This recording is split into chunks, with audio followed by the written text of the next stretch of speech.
who knows firsthand about crisis. He launched businesses in Russia and Brazil. Also, it will be my first interview in English. Who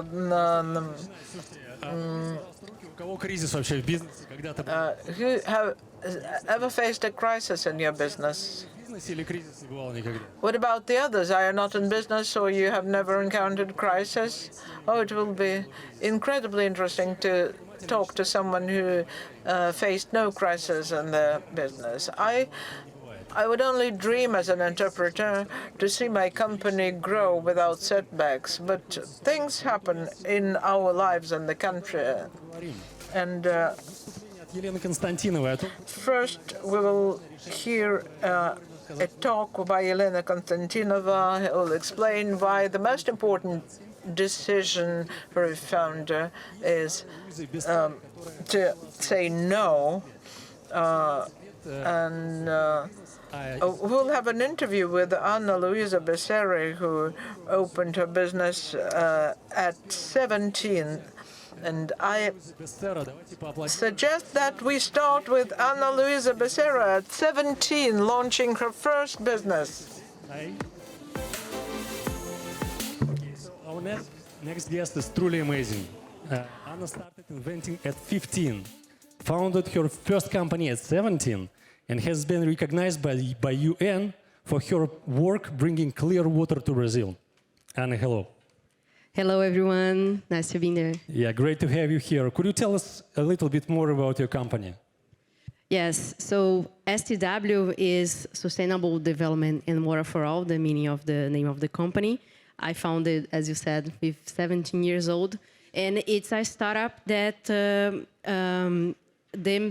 the reason why I created is to solve the water issue in terms of make everyone have access to clean water and sanitation, especially in the underdeveloping countries, and especially in communities where we know that this is a big issue. Got it. You invented the solution to clean water, right? For areas that far away from big cities. So you invented it in 15. You started your company at 17. What was the moment when you realized that it is the right time to start the company? Why didn't you wait till you will be 25, for example? You will be a more experienced person, but you started at 17. How come you decided to do that? I always was kind of a kid and a teenager that was anxious about doing something. When I was 15 years old, particularly, I had the dream to become a scientist and try to work with some big issue, big international issue. Back then, I thought that it was supposed to be something different than water, but I read a book that made me realize how we are in the 21st century.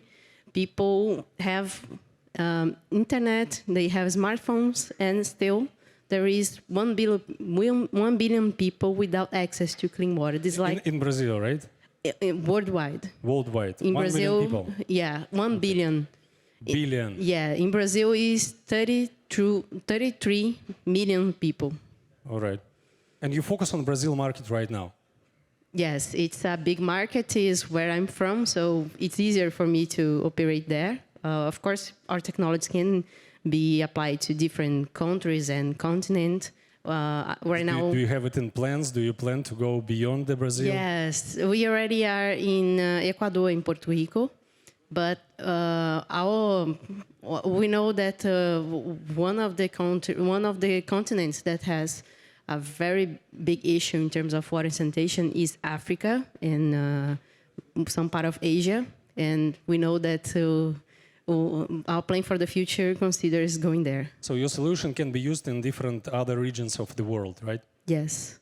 That's cool, that's cool. But getting back to your start, how did you build the trust between you being so young, 17, talking with like big people about important issues? How did you build that trust between you and them?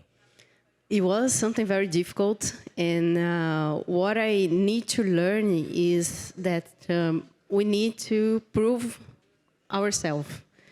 Mainly when we are so young, and a girl, usually people, when they met me, they say, oh, you are so young, you are still a girl.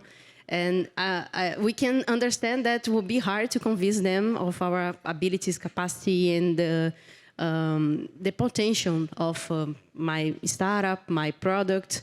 So I need to have some background in terms of recognition. The UN is one of them. I'm the only Brazilian with this award from the UN. I have a lot of international awards as well that made me someone. Okay. You know. Do you remember the biggest rejection from the big client that made you so sad? Yes.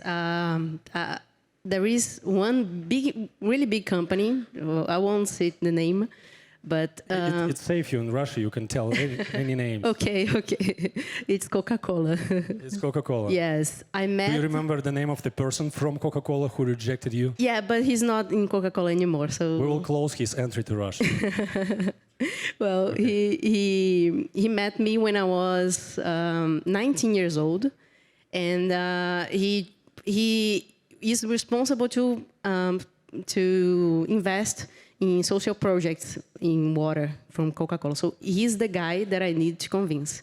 And he was like, this was in 2017. I met him, I talked to him, and he said, no, your product's not good enough for us. And then I didn't have any client back then. I tried to talk to him again in 2019 when we already had clients, and still no, it doesn't make sense for us. In 2020, 21, 22, 23, I had WhatsApp, email, LinkedIn, and he didn't reply me anymore. So one time I met him in an event in last year, 2024, and I just say, why you don't reply to me? I have some news that I need to share. I have grown so much since we talked the last time. And he said, no, you don't have nothing for me. And then I explained to him about another technology that we created, and he said, oh my God, you are right. And we closed a contract in 3 months. Oh, really? So Yes. it was the rejection that became a contract, actually. Yes, it took 7 years, but 7 years. 7 years. So she is a great example how to be consistent through the years and try to achieve the dreams. So you mentioned that first 4 years you had no revenue, like zero money. Why didn't you quit? Well, this was a big advantage of starting so young, because there is not that pressure. You know, when you are an adult, you have so much responsibility, and you need to be profitable to survive and sustain yourself. And when we are a teenager, in my case particularly, that I could live in my parents' house and didn't really need to care about accounts and stuff like that, I was kind of focused on the business, no matter what. Focus on how we can make this work instead of it's not working and I will give up. It's like learning how to ride a bike when you are a kid, comparing to when you are an adult. When you are an adult, you have so much to lose. You are so afraid. Then you don't. You won't learn as faster and as. It's a different experience when you are young. Of course, you had nothing to lose. You still live with your parents. Yeah, I know that I can make mistakes. It won't be a problem. I will learn from that. And when we are adults, we just try to be the best, and we cannot make mistakes. I guess when we are adults, there is some block in our minds that makes us avoid the risks. Even if your life is very cheap, you can afford getting zero money, but you have an idea that is not working actually. For 4 years, you're trying to do something, it's not working. It's impossible for a lot of people who is doing business to work with zero results for 4 years, even if your costs are really low. So what keeps you working on the same idea for years with zero results? this is much more like, at the beginning, it was a hobby for me. So I didn't have to think about, I need to have a revenue or something like that. At the same time, I knew that it was my first professional experience, and still it is my only professional experience. You just didn't know that there is a revenue side, right? I knew. You just I knew, didn't know about that. But I still didn't think that it is supposed to be the most important part.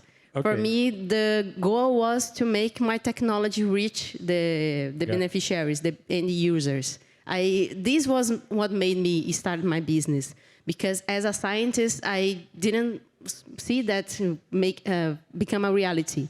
And a professor at the university said that I need to start my business so it would be a reality. And so I just was trying to make the technology reach the person that it needed to reach.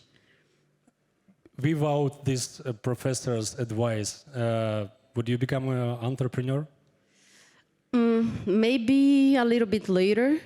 I'm not sure, actually. Got it. Okay, so during those 4 years with zero revenue, how did you know that you're going to the right direction? Did you receive any recognition from outside, awards, like different opinions from people, family, friends? Yes, I was, during these 4 years, I was learning how to become an entrepreneur, how to be an entrepreneur. So I was participating in acceleration programs, incubations, awards. And this was telling me that, okay, I'm going to the right direction. So I've been approved by the mentors. The mentor said, okay, you need to try this path, or you need to talk to these particular people. All the time, I had a way to pursue myself. Maybe I would think about giving up if everyone said, no, this won't work. You already tried that, it's not working, and stuff like that. But it wasn't like this. I always had a new way to try, a new thing to try, a new path to follow. Got it. That's very cool. But finally, you got your first enterprise client. Could you tell me a little bit more, or how you did it? How you got your first client after 4 years of rejection? Specifically from that Coca-Cola. Yeah. Not only Coca-Cola, but I talked to so many companies before having our first client, and every time it was like this. We depend on a big company, and we know that for a big company to trust a small startup is really, really hard. And all the time they just tell me, who already tested your technology? Who we can talk to say that is working? And I say, who will give me the first chance, the first opportunity? How come I have a portfolio and cases if no one give me the first opportunity to try? And then 4 years later, in 2019, we started to have some media recognition. And one person, particularly, that I consider she is very different from the other companies that we talk, she just embraced us in terms, okay, I will help you have your first client. And she was our first client. She presented us to the second client, and so was a little bit faster, because once the first client, that is a huge company in the energy sector in Brazil, had us as a case and presenting a lot of sustainability events of different corporates, a lot of them wanted to have us as a client as well. How did it happen exactly? So you was calling those lady for several times, and she was rejected, and only after the recognition from media. No, actually, she didn't. No, she didn't know me before. Okay. So after the she media, just called you by herself. Yes. Wow. She reached me. So what kind of recognition you must have so people like this will call you? Back that time, it was a MIT recognition. It was a competition focused on Brazilians, but I won an award from MIT. And then there is a lot of media coverage in Brazil about this prize. Got it. Sounds good. So you faced another crisis when a few years ago, all those big corporate clients are not willing to pay anymore for your product, for your services, right? Could you tell us more about this particular part of your life, and what did you do to cover those losses? Well, we know that the company usually, when they are struggling financially, the first thing that they cut is the social projects. It was after COVID, right? Yes, after COVID. And because of that, they cut all the social Not expenses. all, but like they have a small budget. They select projects based on the cost of beneficiaries, not in terms of the quality of the product. For example, our technology lasts for 20 years, a one-time investment, and they are comparing our solution sometimes to give food for a family for 1 month. So it will be much more cheaper, but ours is long-lasting. It's a long-term investment. So right now we know that the focus just on company, it's not a good business, especially in the Brazilian market. We know that corporate social responsibility in other markets, in Europe, US, it's better developed. But right now we are trying to make our technology a public policy. We are trying to have the government, Brazilian government particularly, as a client. And this is much harder than have corporate as a client. We've been trying 2 years and we still don't have a contract, but we are nearer than we were 2 years before, definitely. And with that, we know that we will be able to provide, for example, with the company, we were able to benefit 41,000 people. With the government, we can benefit 5 million people. It's a completely different and scalable market. So it will be hard, but once we get there... so you don't have it right now? We don't have it right now. What's your plan to get one? By the end of this year. This November will be the perfect month to have contracts with the government. How many times have you called to your president? Oh, the president is not really reachable for me, but in terms of state, I have already talked to the governor and some deputies, mainly. We have meetings every week with different deputies, so they can provide the investment needed for the secretaries to implement our project. The secretaries, all of them know about us. They already love our technology. We are just struggling about the bureaucracy of making this happen. So it's like, it's almost done. Yeah, so you expect to have it done by the end of the year? Yes. When have you started this process? In February of 2023. Okay, so 2 years, almost, right? With zero revenue right now. Do you have revenue right now? We have revenue from the... You have something. Yeah, we didn't stop the business model with the company. It's still working. Okay. And make us survive with that money. Okay, but you mentioned that you can do magic with no money, right? Yes. Could you share us 3 examples of low-cost but still effective operations? What did you do to cover the expenses for your team, for your marketing, for everything in your company? Well, at the beginning, when I didn't have any revenue at all, I usually had the help of volunteers. So a lot of people with different backgrounds helped me develop the business, the strategy, marketing, and everything. Multidisciplinary team. We had volunteers, so we don't have, back then, we don't have... So you don't pay for your team? Back then, not now. Okay. Now we pay, everyone is paid, of course. All right. But before 2019, everyone was volunteer. Okay. The other tip that I have, for example, we have a R&D team, but we don't have laboratory. Okay, but you still pay them? We pay them, of course. Okay. But the strategy, we had to have just a small quantity of money spending on R&D that is crucial to our business. We are talking to water technologies, is that we are using, now we use AI, of course, but we are using partnership with universities. We have collaboration from interns that are inside the university and can have access to laboratories, and using the internet, using every kind of papers, every kind of discussion, using the house of the people. Actually, my dad works for me in the R&D team, and he's the one making the product a reality.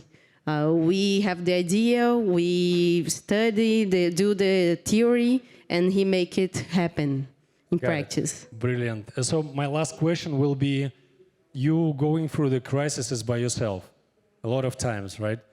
People are not willing to pay. You need to switch from one client to another client.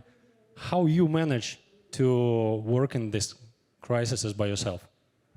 How can you like overcome these crises in your life, the problems that you have every day with your clients, with everyone? How do you manage your stress? Or I guess it's trying to get out the emotion about the problems and just focus on being rational and line up every kind of option that we have and try to see the results about it. If we go to this path, maybe we'll have this result. If we go to this direction, maybe we'll have this result. It's kind of, every situation will be different, of course, but you need to understand that there is no wrong answer. Everything is an opportunity to learn. Sounds very good, but it's so complicated to make it happen. So anyway, Anna, thank you so much. I wish you lots of luck with your companies, with your investment, with the Brazil government. I hope someday you will be helping other countries with the water, with the clean one. So yeah, thank you so much, guys. Давайте поддержим, поаплодируем. Фантастически. Let's support. It's a fantastic story. Спасибо большое, друзья. Thank you very much, dear friends. I think it's a great story. At 17 years old, she started a business that is currently working with Coca-Cola, and now she's considering to work with governments. Even at 45, not very few people can do this. About 45, our second guest. I'm sorry. I wanted to invite on stage this second guest who is going to be with us and who's going to talk about crisis. Is Mikhail Tansky, founder of Huntflow. Let's support Mikhail. Hi. Great, thanks for being here. Thanks for having me. I don't think I need to introduce you to Mikhail because anyone who has ever hired in IT, you know what is Huntflow. Huntflow is a software to recruit people. Let me introduce myself still because I need to justify my presence here in this section. We produce CRM for recruitment automation. It's my second business. My first business was founded many years ago. It was Design Studio. And 10 years ago, while relaunching different products in different companies, I was a product manager and a designer, and I was a full-time employee. I started hiring people into my team, and during New Year holidays, I put together 30 mock-ups, and I had $700, and I was looking for a coder to make it for me. And I found one coder. Just like all coders, they didn't need $700. He did it for free.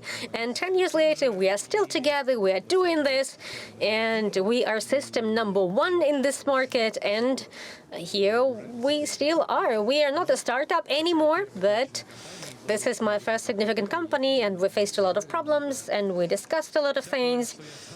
I learned a lot of lessons, and I would love to hear these stories along my path. I would love somebody to prepare me to that. Okay, we got ready to this conversation, and actually Misha told me about 3 crises. We are in the middle of the third crisis right now, 2020, 2022, and 2024. Which crisis was the most difficult, the most destructive, and why? For me, the most destructive is 2020 because it was the first one. I'm not 45, but I'm 40 plus. But I remember the previous crisis in 1998 and 2008. I remember those crises. But back in the day, I was just a private individual. And as an entrepreneur and as somebody who has accountability and who is responsible for payroll, twice per month, I must pay salaries. I must pay a lot of dozens of millions, and I have accountability for clients, for the company, etc. So in entrepreneurial capacity, it's the first crisis in 2020. I had no clue what to do. If you remember 2020, the world, it seems that world turned upside down, and a lot of offline came to an end, basically. We had no idea what to do, whether we will ever have clients again, and supply chains broke down, and almost all the businesses just put their payments on hold, and all the investment projects, any investment projects were put on hold, and we had no clue whether it would develop and when it would develop. And for a business, this crisis is the most difficult one because it's a shift, it's a structural shift of economy. It's great that you are saying that the scariest crisis was in 2020 for me. And when I asked you, last time when I spoke to you, I asked you, so what did you do? It was a scary crisis. We multiplied marketing. It's counterintuitive. Why did you do that? Why did you multiply marketing? It was in 2020.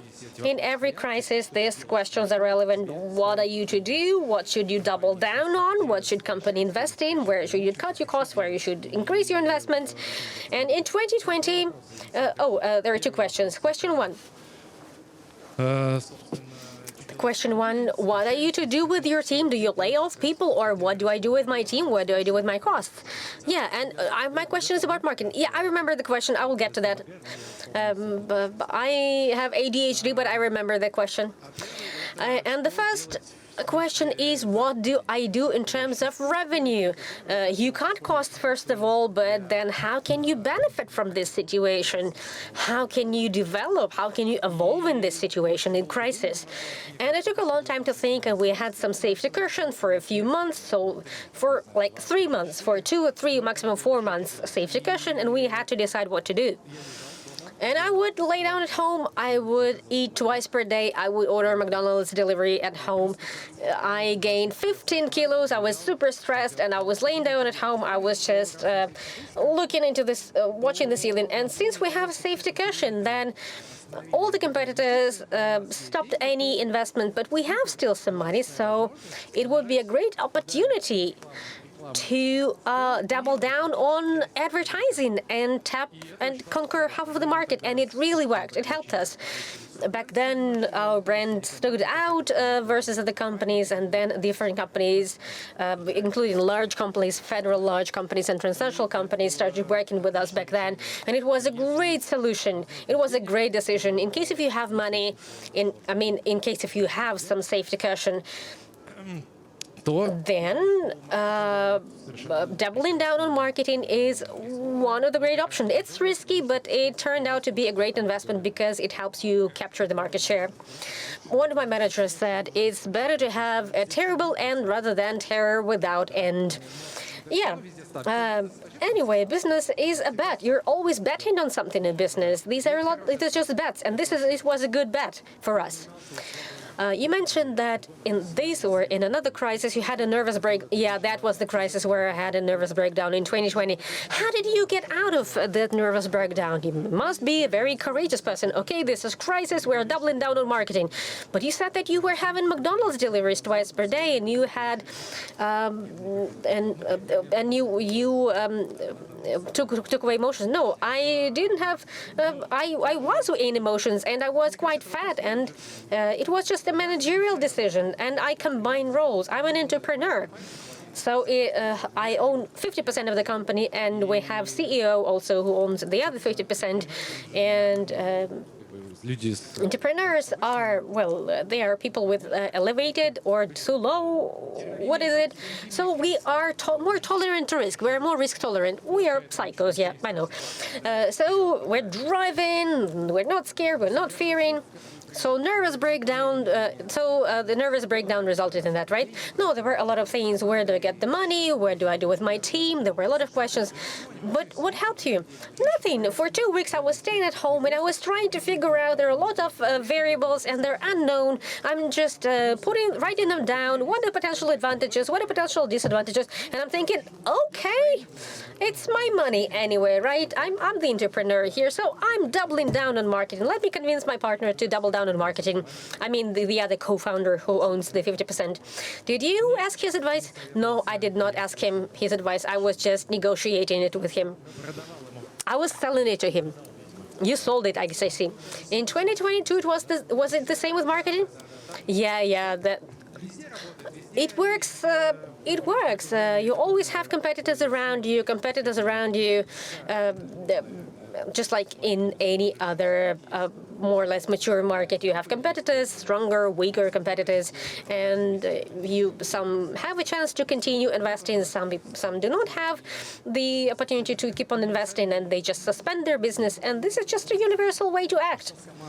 What happened to the team during crisis? What do you do with team? In 2020, it was very scary. Well, why I'm thinking about 2020? Because it was my first crisis and a lot of unknown things, and it happened to me such that I could not ask anyone. There were no experienced people around me. I couldn't ask anyone about what I can do with the team. And most importantly, this should be not corporate managers, the ones that have billions, but I needed to find peers, and I didn't have any peers to ask about this. We had like dozens or hundreds of people. I didn't have friends or peers who have gone through something similar in our market. So it was my first decision. In 2020, what did I do with my team? It was a dichotomy. First, I needed to hedge risks, and whether I hedge risks and lay off people. Like you lay off people, and as a result, you have safety cushion for a longer time, and you protect your people, your company. It's a conservative way. Or the second way is to preserve your team in case if your team is valuable and if the team is well built. If you cherry pick these people, then you can preserve the team, and you can make sure that the team continues staying with you as long as possible. I had an ethical dilemma there as well. I still have this ethical dilemma. It came in the way because I had no idea what would happen with employment, and nobody knows what happens with the world tomorrow. So you were not feeling comfortable that you would lay off people. Yeah. Well, my choice was twofold. While I have the opportunity, like I would reduce the time per week, I would reduce the working hours per day, I would reduce it as much as I can, but I would keep my people with me, and I still continue paying to them so they know they have some money to buy food, simply. In case if it happened so in 2020, it lasted for 2.5 months, and in the second half of May and June, situation started thawing, and we got back to life. And I'm very happy that in the end I didn't make an impulsive solution to lay off people. I'm very happy I did not lay off anyone. I did not cut costs because I needed this month literally in 2 months. But what if it lasted longer? Do you have any plan? Yes, we had a plan both in 2020 and 2022. We put it together with the co-founder. I discussed it with him, so we drafted it. What is it called? The list of people to lay off? No. I mean the margin call. In case if our monthly operational profit reaches this number, so a threshold, we design thresholds, on which threshold we should start laying off people. Let's switch to another type of crisis, the crisis that is happening now, that we're in the middle of. Monetary motivation. We spoke about salary. Salary can go down and go up. Monetary motivation. Is it actually efficient? You're saying that people can work for a smaller salary just for the sake of keeping their pay, but not in a case when they can get a higher pay, of course. Just a second. This is a revelation to me. I realized it quite late, just in 10 years. The monetary motivation never happens. Even salespeople are not motivated by money. I wish I learned it earlier. Basically, people do not do their job well for the sake of money. Even for salespeople, right? Even these people who want money. No, it's not motivating. It was such a great world where you can just pay 10 times the salary and you get 10 times better the result. But it doesn't work this way. People have their own reasons to work because they're driven by something. But money is just a way for great people to stay with you. You must ensure the salary in the market or above the market with some benefits, etc. But money is just a basic hygiene way to preserve your team. But hygiene way only. It's not number one. So Paying a lot of money does not ensure great result. I was 30 years old back then. At 35, for 25 years, I had no clue about motivation. I thought that monetary motivation works. But what works? What is the best motivation? What are the top 3 motivations for people? I'm deeply convinced that employer can only demotivate. People have innate motivation, but manager can only demotivate employees. So I'm trying not to demotivate.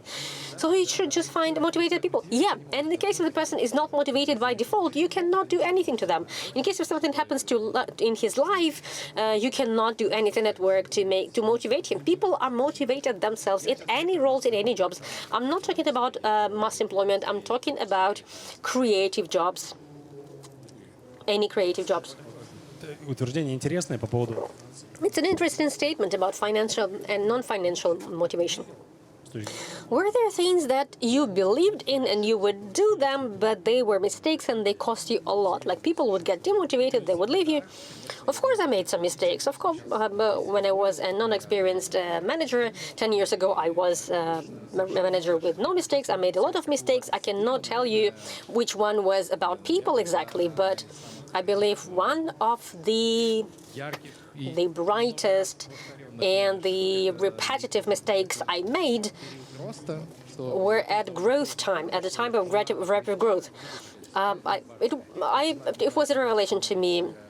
Junior to middle, middle to senior, and changing paradigm, becoming a leader, team lead, etc., or manager, according to career. It all is a reinvention of yourself. You need to reinvent yourself. The person needs to understand that the change in grade, promotion means a lot of work. You have never done this work. When you're a junior or senior, you need to gain more experience and you need to work on this. You need to work your way to it. And with a lot of people in my company, I pull people into promotion for a lot of time, but oftentimes people think, I'm a manager, I cannot go back, I don't want to go back, like it doesn't look nice. But currently we have a standard in the company, at least among manager, we have a standard. When we're thinking to promote a person, particularly from line employee into head of something, into individual contributor to head of something, we explain to them first. We talk to them, do you realize you need to reinvent yourself? And also, the other thing is, when you're a manager, you are always a bad guy. Being a manager is when you find loopholes, you find, some bottlenecks, and you solve them. And you're a bad guy all the time. When being a manager is being a bad guy. Many people do not understand it. Many people believe that manager means you do less, get more money. No.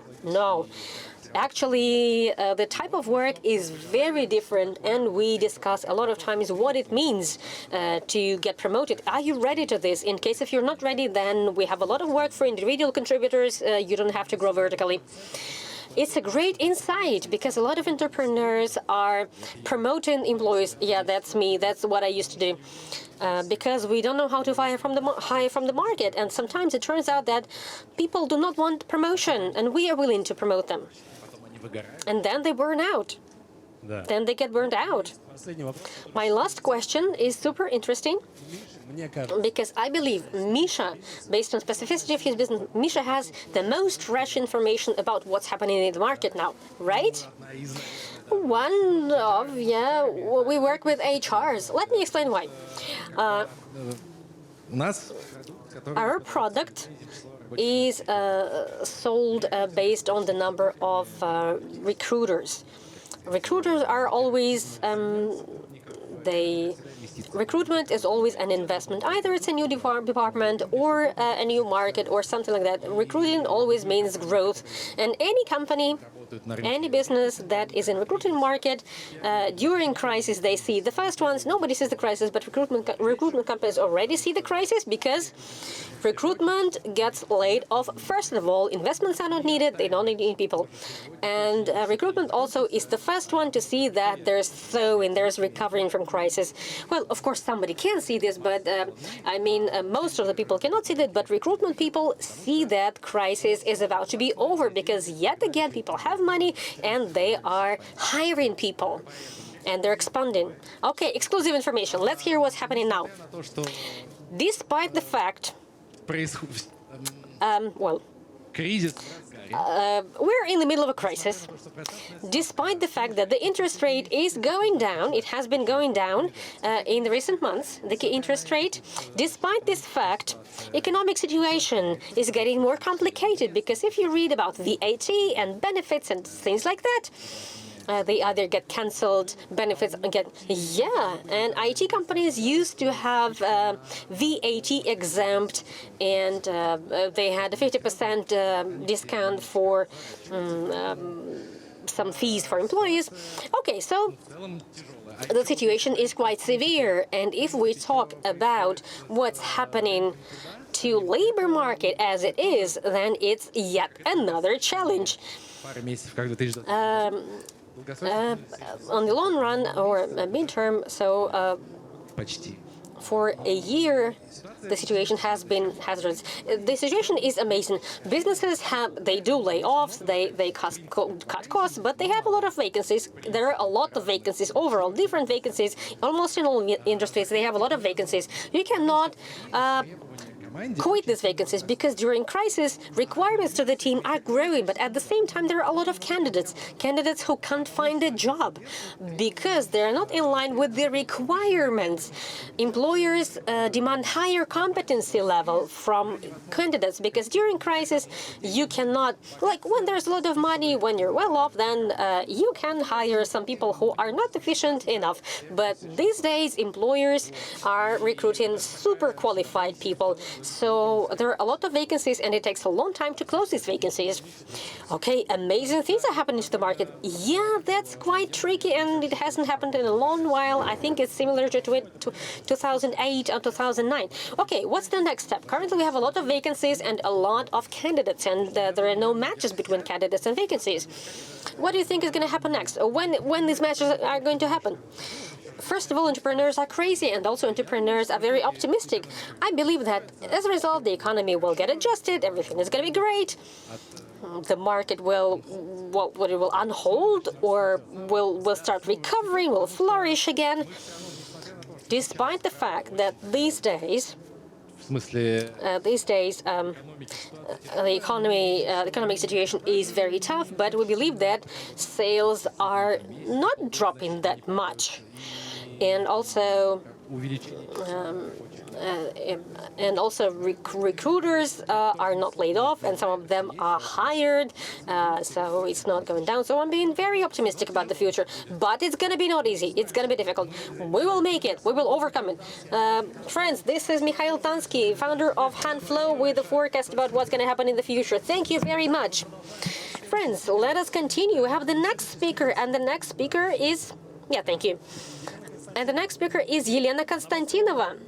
She built startup in one of the most capital-intensive industry, aerospace industry. She negotiated with Arctic projects, and she did research at an industrial basis. She worked with investors from Asia and Latin America. But today, Elena will tell us not about her success, but she will tell us about her paradox. And sometimes crisis happens because not because of a failure, but because of inability to stop. Good evening, everyone. I see you're tired. You want to go back home, right? Okay, my topic is from startup to crisis, because I have gone through quite a few crises, and currently we are in the middle of crisis as well, because chairs have been taken away, and I wanted to take a seat because I'm tired. Okay, I cannot take a seat. My startup is called Aerospace-Agro. Based on space technologies, we monitor territories, we analyze soil, we analyze meteo data, we diagnose condition of the territory, condition of leaves, of rains, and based on this data, we would give recommendations what agricultural sector must do in order to save money or even to increase harvests and to make more money. But it has not always been this way. In 2022, I guess, was the largest first crisis that gave an impetus. We had to leave Russian market because all the aerospace technologies that we have been using, they were produced in Israel, in France, in Canada, in the United States, so on and so forth. The AI algorithms and mathematical models that we used, they were based on data from abroad. Russian satellites did not cover our tasks. They were not enough for us. And in 2022, I successfully got faced with security services. After that, I relocated to Asia, and being in Asia, I raised my first investments. In Russia, I was 100% owner, and I took out $1 million for development in Bangladesh to develop my startup. And recently, I exited a startup. I decided that this story will be over. Many people are asking me, why are you doing M&A? Why are you selling your startup? Because the trend is very bright for militarization. I actually talk about this. Obviously, in Russia, we have a certain story, but we talk about a global market, and I was in a global market. It's Africa, Latin America, Asia. There it's even brighter. The trend is for militarization. And when they come to you with some special tasks and they offer, well, the deal is $180 million, for instance, and they told me, no, I cannot be a part of this. I don't want to work with this, and I'm exiting this. And the most difficult decision, is to be a leader, to make a leader, and to take ownership. The most difficult decision is to say no. When all your life, beginning from 19, you have been building your path, you have been trying to make money, you're like, I was thinking, I will build business for money, I'm going into this business in order to create good conditions for me, and then it happens. You have revenue, but you are getting faced with a moral dilemma, and you are in crisis. So I realized that the most difficult decision was to say no in the right time. Now I wanted to work with you. Let me try to understand. Please answer the question for you. Maybe later you can reflect on this. When was the no word in you? When was no more important than yes in your life? When would you take responsibility to say no to something in order to be able to go further on, to move on? Oh, a cheer. Thank you very much. This is great. I have already said that I have international experience, and previously when we spoke about preparation to investments, to raise investments, in 2021 our track was that we registered a legal entity in Delaware.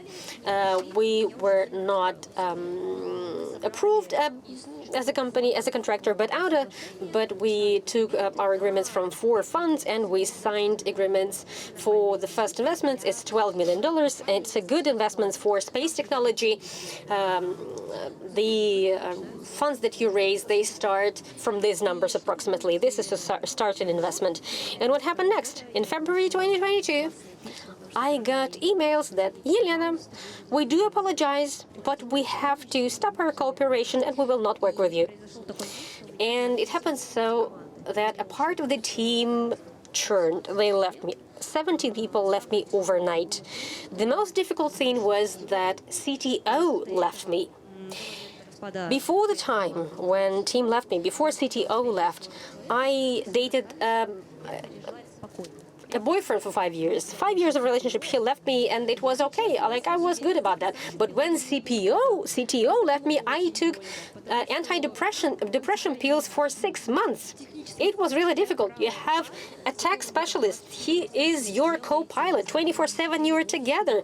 We would spend our weekends in the office. We would spend Christmas holidays in the office, for all different holidays together. We are all the time together. And then on one fine day, CTO tells me we couldn't raise investments. I will never have a high salary. I will not have a personal driver, and I have a job offer in another company. So I am leaving. And all of a sudden you realize that, wow, sometimes people are not ready to startups and to have this money. Some people have an illusion that we will get investment, we'll raise investments, and it's going to be great from now on. No, guys, once you raise investment, it's going to be worse. It's going to be difficult. Now, I wanted to say that once I started negotiating on a high level, and once I started getting contracts in Asia, I started striking deals with large companies that would help me monitor soil and territories and terrain and analyze production sites and prepare investigations.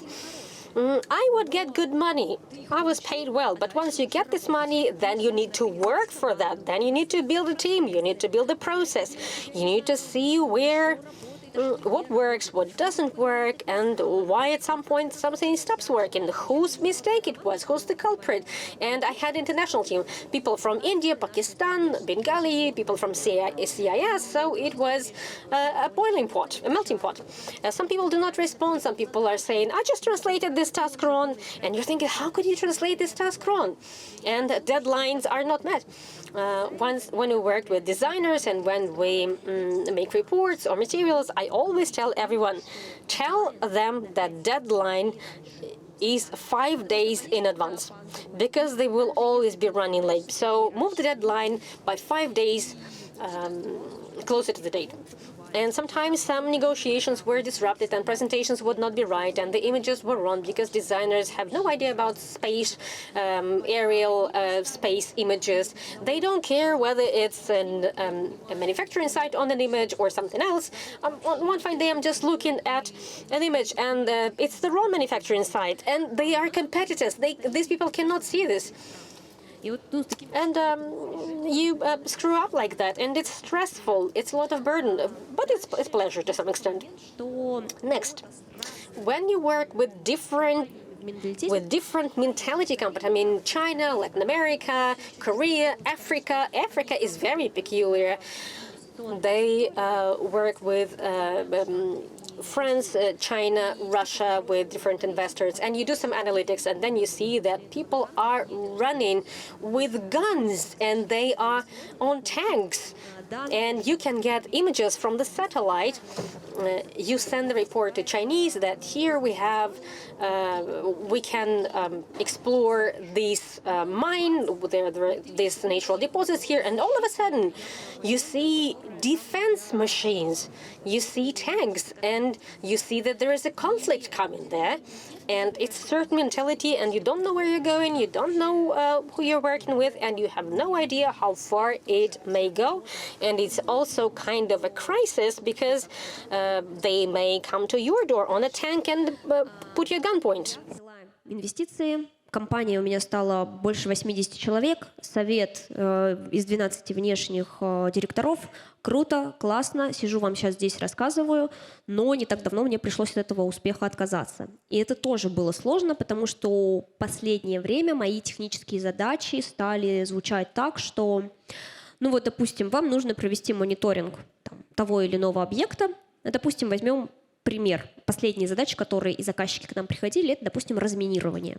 Для того, чтобы сделать на основе космических снимков и беспилотников разминирование, а это возможно на сегодняшний день, нужно... To do satellite images of demining. And the maximum accuracy we can achieve is 60-62%. I know to train it to 80-92%, you need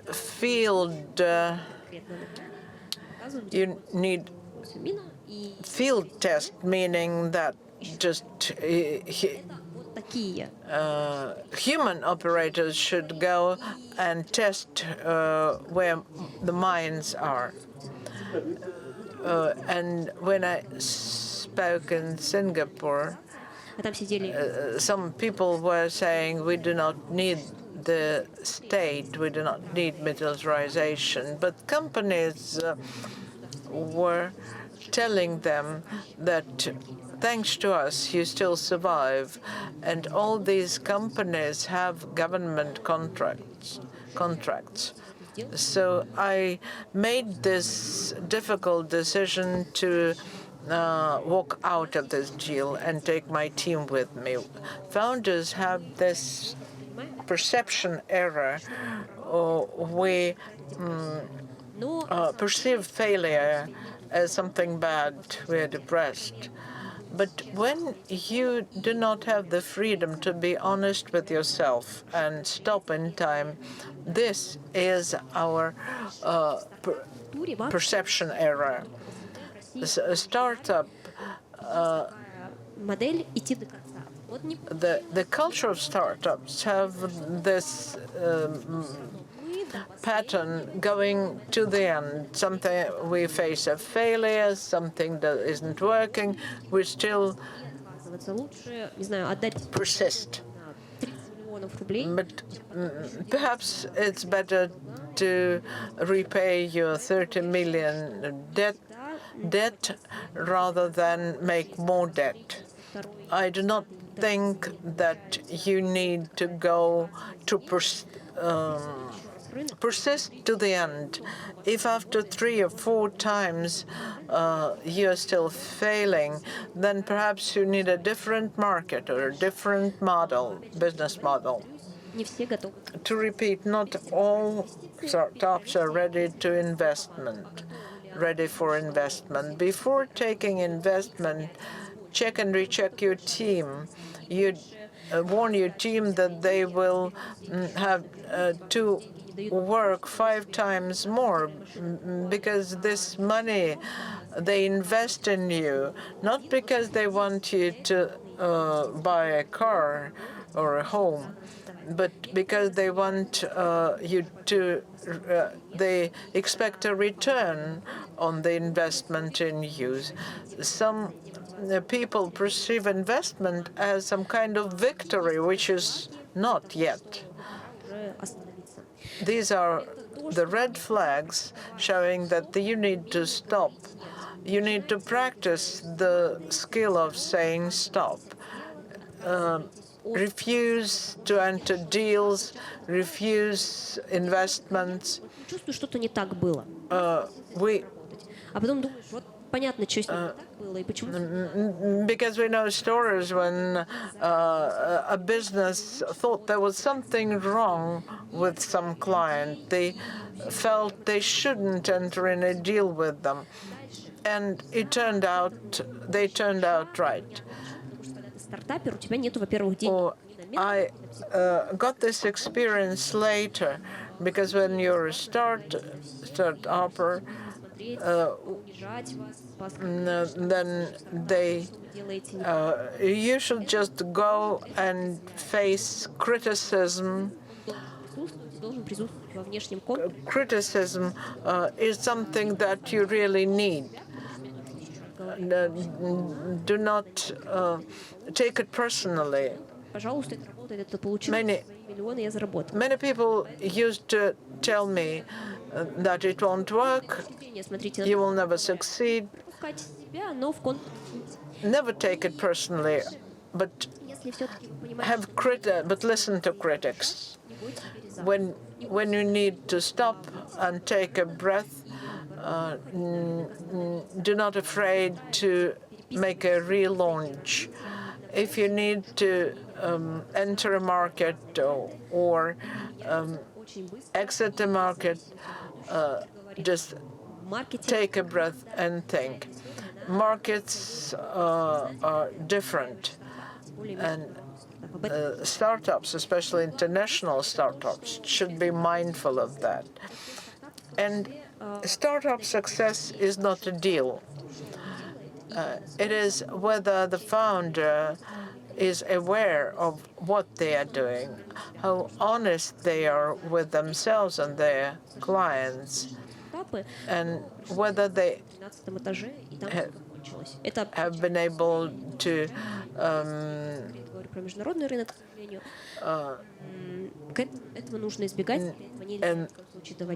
maintain their success, because I've known startups that couldn't survive a failure. I mean, the people. And I know someone sold a business that had billions in turnover. I asked why, and he said, because it is going nowhere. You need to be mindful of that. And yes, it is difficult to, when you are 15, to start your business. But at any age, when you launch a startup, you should take responsibility.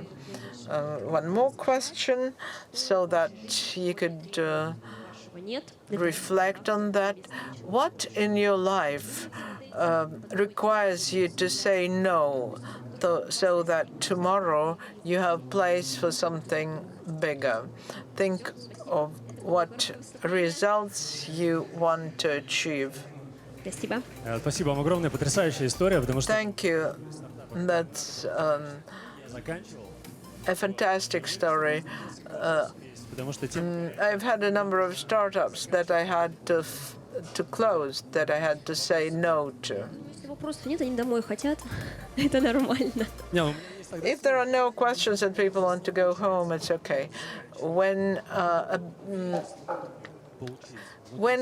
some business has to be closed, when it fails, and you have to close it, with or without money. So, what next? У меня есть деньги, мне нужны инвесторы, не команда А. If you have money, then you do not need more investors or a team.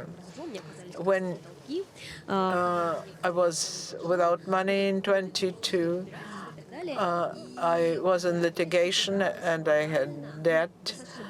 I